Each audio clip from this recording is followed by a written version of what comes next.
Selamat pagi teman-teman.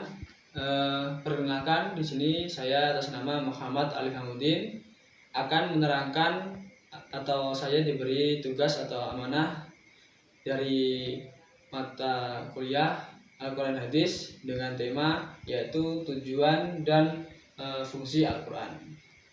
Sebelumnya marilah kita membuka pelajaran pada hari ini dengan Ummul Quran. Ridha ilahi wa li syafaati Rasulillah al-Fatihah. Amin. Oke, langsung saja di sini saya akan menerangkan tugas saya yaitu dengan tema apa itu tujuan dan fungsi Al-Quran.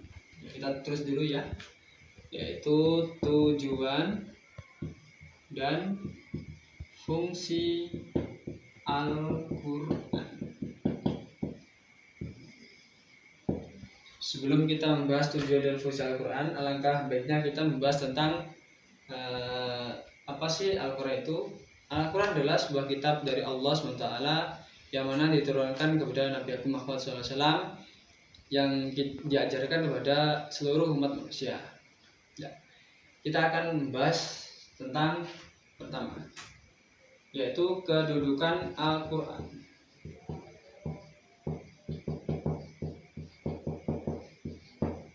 Oke, pertama kita akan membahas apa itu kedudukan Al-Quran. Apa sih kedudukan Al-Quran itu? Kedudukan Al-Quran yaitu Al-Quran sebagai sumber pokok ajaran agama Islam, yang mana Al-Quran itu sangatlah lengkap sumber-sumber pokok ajarannya. Seperti halnya sumber hukum juga, Al-Quran lengkap sekali sumber hukumnya. Tidak hanya sumber hukum saja, bahkan Al-Quran itu adalah sebagai apa itu ajaran yang pertama dan hukum yang pertama, hukum yang paling dalam. Karena apa? Setiap ilmu di dunia ini atau hukum-hukum itu kita mengambilnya dari Al-Quran. Itu adalah kedudukan dari sebuah Al-Quran. Nah, kemudian apa itu? Dari kedudukan Al-Quran ini ada juga pembahasan tentang tujuan. Ya. Tujuan dan fungsinya ya, dan fungsi Al-Quran. Nah, kita akan bahas apa sih tujuan dan fungsi Al-Quran. Kita akan bahas yang pertama yaitu tentang tujuan ya, yaitu yang pertama sebagai pedoman, sebagai pedoman hidup manusia.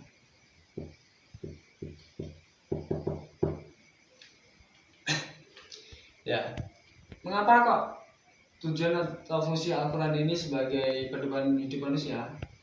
Karena Al-Quran itu adalah suatu kitab yang paling benar, ajarannya paling 100% otentik dari Allah SWT.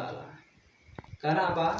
Hidup dan kehidupan akhirat berjalan mulus atau tidaknya itu kita tergantung mempelajari di dalam Al-Quran. Jika kita mengikuti apa yang ada di Al-Quran, insya Allah kita akan selamat. Bahkan kita sebagai umat Islam itu harus berpegang teguh terhadap Al-Quran. Sebagaimana dalam firman Allah yaitu wa'tasimu bihablillahi jami'an wa'tasimu wala tafarraqu. Yang mana artinya adalah berteguhlah kamu manusia semuanya pada sebuah tali agama Allah, dan janganlah kamu berani menentangnya. Ya, dari sini kita sudah paham ya, Al-Quran itu sebagai pedoman hidup manusia. Oke, next. Kemudian Al-Quran itu sebagai apalagi pemberi hukum. Al-Quran sebagai pemberi hukum. Ya, di sini mengapa kok Al-Quran sebagai pemberi hukum?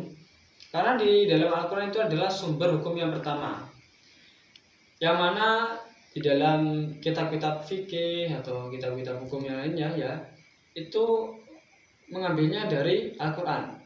Sebelum ada qiyas itu atau apa itu ya, qiyas itu mengambilnya dari Al-Quran. Karena apa? Al-Quran itu sudah lengkap sekali. Hukum-hukumnya itu sudah ada, seperti hukum riba, hukum zina, hukumnya mencuri, itu sudah ada di dalam Al-Quran.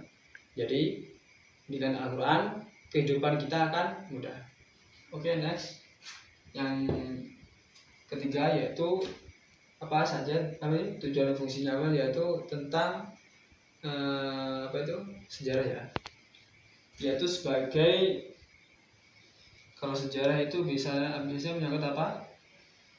Pelajaran ya. Sebagai pelajaran.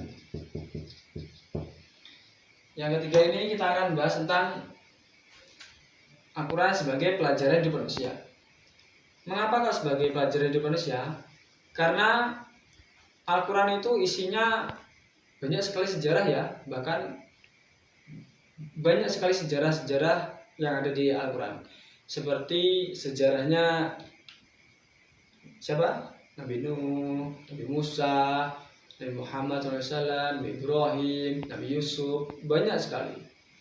Itu tujuannya apa?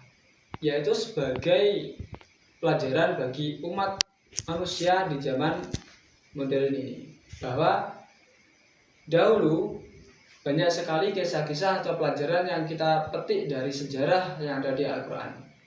Karena sejarah yang di Al-Quran itu adalah nyata. Seperti contohnya Fir'aun ya. Bahkan jasadnya Fir'aun sampai sekarang itu masih utuh. Nah, itu bisa jadi sebuah pelajaran bagi umat manusia, agar kita sebagai umat manusia janganlah berlaku sombong terhadap sesama manusia, bahkan kepada Tuhan. Nauzubillah min dzalik.